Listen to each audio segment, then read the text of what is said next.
Assalamualaikum warahmatullahi wabarakatuh. Salam Om Swastiastu. Namo Buddhaya, salam kebajikan, salam sejahtera bagi kita semua. Perkenalkan, nama saya Chandra Putra, MPM 2335071127 dari jurusan Ilmu Politik kelas C.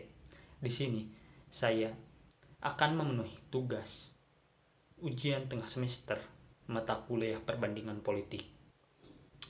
Saya mengambil judul yaitu persamaan dan perbedaan sistem bikameral antara negara Indonesia dan negara India, dengan menggunakan pendekatan yaitu pendekatan tradisional, di mana mencakup 3 pendekatan lainnya, yaitu pendekatan histori, pendekatan institusional, dan pendekatan legal. Sistem bikameral adalah struktur legislatif yang terdiri dari 2 kamar atau majelis. Biasanya, majelis tersebut adalah majelis rendah dan majelis tinggi. Sistem ini diterapkan untuk memastikan bahwa undang-undang yang disahkan lebih dipertimbangkan dan diuji dari berbagai sudut pandang. Sistem bikameral sering digunakan di negara-negara dengan sistem federal atau negara yang ingin mencerminkan berbagai kepentingan, seperti kepentingan daerah atau golongan yang berbeda. Akan tetapi, di negara kesatuan juga, sistem federal ini seringkali digunakan, misalnya di negara Indonesia. Langsung saja pendekatan histori. Yang pertama, negara Indonesia. Indonesia menganut sistem bikameral mempunyai perjalanan dan sejarah yang sangat panjang, di mana parlemen atau lembaga legislatif Indonesia berulang kali berubah sistemnya dari unikameral ke bikameral atau sebaliknya dari bikameral ke unikameral. Akan tetapi, setelah reformasi 1998, terjadi amandemen Undang-Undang Dasar 1945, di mana menetapkan Indonesia menganut sistem bikameral sampai sekarang ini. Penerapan sistem bikameral di Indonesia diawali pra-kemerdekaan pada era kolonial Belanda, Polkastrat, yang dibentuk tahun 1918 berfungsi sebagai badan perwakilan 2 kamar, yaitu perwakilan dari pribumi dan perwakilan dari pihak Belanda. Akan tetapi, perwakilan pribumi sangat terbatas. Yang selanjutnya, awal kemerdekaan sekitar tahun 1945 sampai 1949. Setelah kemerdekaan, Indonesia menggunakan sistem unikameral dengan Majelis Permusyawaratan Rakyat atau MPR sebagai lembaga tertinggi. Akan tetapi, Indonesia mengalami perubahan, yaitu era Republik Indonesia Serikat tahun 1949 sampai 1950. Sistem bikameral pertama kali diterapkan dengan Senat dan DPR, tetapi dihapus setelah RIS berakhir kembali pada tahun 1950. Senat yang dimaksud yaitu terdiri dari wakil-wakil negara bagian, sedangkan Dewan Perwakilan Rakyat yang merupakan lembaga legislatif dengan wakil-wakil rakyat. Selanjutnya itu ada pada masa Orde Lama, sekitar tahun 1959 sampai 1965. Sistem bikameral tidak ada di era demokrasi terpimpin Soekarno, dengan hanya ada DPR yang berfungsi terbatas di bawah kendali presiden. Selanjutnya lanjut ke masa Orde Baru pada tahun 1966 sampai 1998. Di bawah pimpinan Presiden Soeharto, Indonesia tetap menggunakan sistem unikameral dengan DPR yang sangat dikontrol oleh eksekutif. Jadi peran DPR itu sangat minim karena di bawah eksekutif. Akan tetapi, terjadilah era reformasi tahun 1998. Setelah jatuhnya Orde Baru pada 1998, Indonesia memasuki era reformasi dan mengubah signifikan terhadap sistem politik dan sistem pemerintahan, termasuk dalam hal sistem legislatif. Pada tahun 2014, Indonesia secara resmi mengadopsi kembali sistem bikameral melalui amandemen Undang-Undang Dasar 1945. Sistem bikameral di Indonesia terdiri dari Dewan Perwakilan Rakyat atau DPR yang berfungsi sebagai lembaga legislatif yang mewakili rakyat dengan anggota yang dipilih langsung melalui pemilu. Yang kedua, Dewan Perwakilan Daerah atau DPD. DPD dibentuk untuk memberikan perwakilan bagi daerah-daerah di Indonesia. Fungsi DPD lebih terbatas dibanding DPR karena hanya memiliki kewenangan dalam legislasi yang terkait dengan kepentingan daerah. Yang kedua, negara India.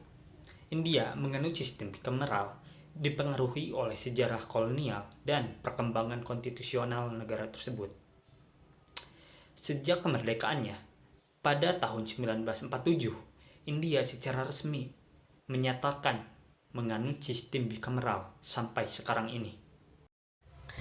Era kolonial dan awal bikameralisme. Yang pertama ada Indian Consensus 1861 dan 1892. Pada abad ke-19, undang-undang ini memberikan kekuasaan terbatas kepada lembaga legislatif yang anggotanya diangkat oleh pemerintahan kolonial Inggris. Kedua, ada Government of India 1919. Ini menjadi langkah awal menuju bikameralisme di India dengan pembentukan Legislative Assembly dan Council of States. Yang ketiga, ada Government of India 1935. Undang-undang ini memperkenalkan sistem federal di India dan membentuk badan legislatif pusat dengan 2 kamar. Yang selanjutnya, pasca kemerdekaan, setelah merdeka pada 15 Agustus 1947, Majelis Konstitusi menyusun Konstitusi India yang mulai berlaku pada 26 Januari 1950. Konstitusi ini secara resmi memberlakukan sistem bikameral yang terdiri dari Lok Sabha atau Dewan Rakyat dengan Rajya Sabha, Dewan Negara. Lok Sabha majelis rendah yang anggotanya dipilih langsung melalui pemilu. Lok Sabha memiliki kekuasaan utama dengan pengesahan anggaran, legislasi, dan pengawasan terhadap eksekutif. Sedangkan Rajya Sabha, majelis tinggi yang anggotanya dipilih oleh majelis legislatif negara bagian. Rajya Sabha mewakili negara-negara bagian dalam pemerintahan pusat. Selanjutnya, pendekatan institusional. Negara pertama, negara Indonesia. Indonesia mengadopsi sistem bikameral setelah jatuhnya Orde Baru pada tahun 1998 sebagai bagian dari reformasi. Maka Indonesia mengadopsi sistem bikameral ini dengan alasan utama untuk memperkuat representasi daerah dan meningkatkan keseimbangan kekuasaan. Ada 6 poin penting pada pendekatan institusional Indonesia. Yang pertama, representasi daerah yang lebih baik. DPD dibentuk untuk memberikan suara kepada daerah-daerah dalam pembuatan kebijakan nasional. Yang kedua, menjaga keseimbangan kekuasaan. Sistem bikameral antara DPR dan DPD memberi check and balance dalam legislasi, mencegah dominasi satu lembaga atau kekuatan politik. Yang ketiga, mencegah sentralisasi kekuasaan.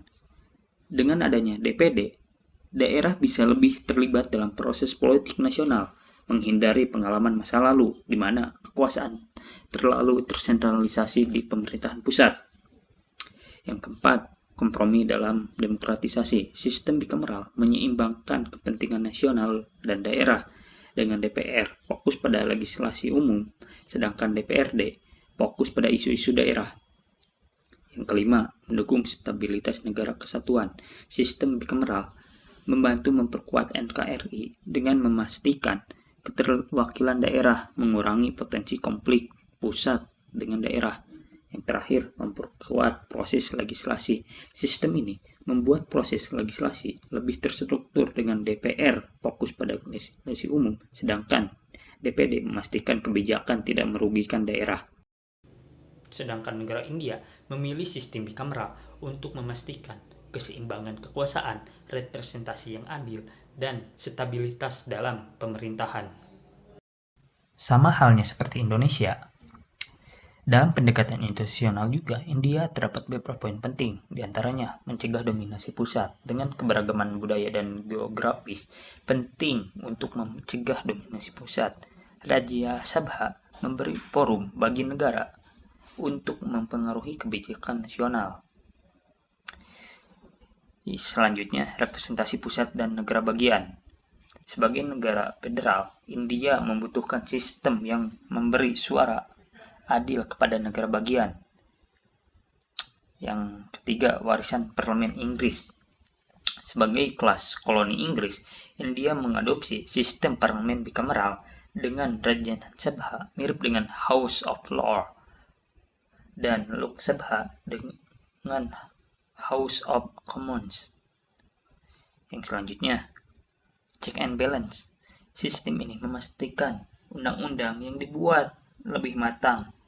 Lok Sabha memiliki kekuasaan utama, tetapi Rajya Sabha dapat meninjau dan memperbaiki undang-undang. Selanjutnya, stabilitas demokrasi. Lok Sabha dapat dibubarkan, tetapi Rajya Sabha adalah badan permanen, sehingga menjaga kesinambungan kebijakan meski terjadi perubahan politik.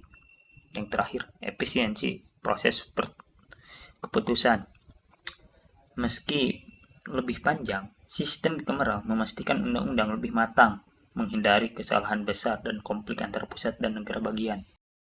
Yang ketiga yaitu pendekatan legal, di mana negara Indonesia dalam menganut sistem bikameral diatur oleh undang-undang, terutama Undang-Undang Dasar 1945 sebagai konstitusi atau hukum dasar yang berlaku di negara Indonesia ini.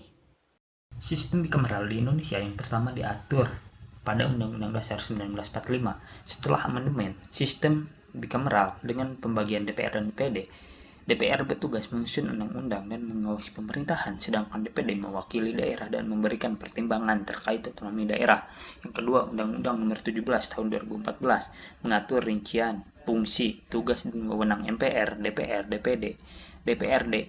DPR memiliki fungsi legislasi, anggaran, dan pengawasan, sementara DPD berperan dalam isu-isu daerah. Yang ketiga, Undang-Undang Pemilu, yaitu Undang-Undang Nomor 7 Tahun 2017 mengatur pemilihan anggota DPR dan DPD melalui pemilu langsung setiap 5 tahun. Yang keempat, peraturan tata tertib DPR dan DPRD mengatur mekanisme kerja internal, proses sidang, dan penyusunan undang-undang di DPR dan DPD. Yang terakhir, Undang-Undang Nomor 12 Tahun 2011 mengatur pembentukan peraturan perundang-undangan, termasuk peran DPR sebagai perancang undang-undang dan DPD yang memberikan pertimbangan terkait daerah. Sama halnya seperti Indonesia, India juga dalam menganut sistem bikameral diatur oleh undang-undang yang berlaku di negara tersebut. Di India, sistem bikameral yang pertama diatur pada konstitusi India, yaitu khususnya dari pasal 79 sampai 111. Pasal 79 sampai 83 berisi parlemen terdiri presiden, Lok Sabha atau majelis rendah, dan Rajya Sabha majelis tinggi. Lok Sabha dipilih secara langsung, sedangkan Rajya Sabha dipilih oleh Majelis Legislatif Negara Bagian. Pasal 107 sampai 111 proses legislasi mengharuskan persetujuan kedua majelis sebelum diserahkan atau disahkan oleh presiden. Yang kedua ada The Representation of the People tahun 1950 dan 1951 mengatur pemilihan anggota Lok Sabha dan Rajya Sabha serta proses pemilu. Yang ketiga ada The Government of India tahun 1919 dan tahun 1935,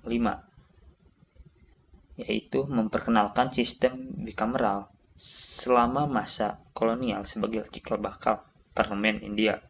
Yang terakhir ada Rule of Product and Conduct of Business, yaitu aturan kerja dan prosedur legislatif untuk sidang Lok Sabha dan Rajya Sabha.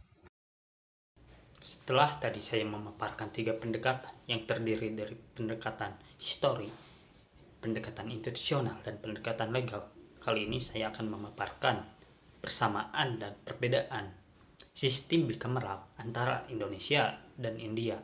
Persamaan bikameral di Indonesia dan India. Yang pertama, majelis dalam parlemen.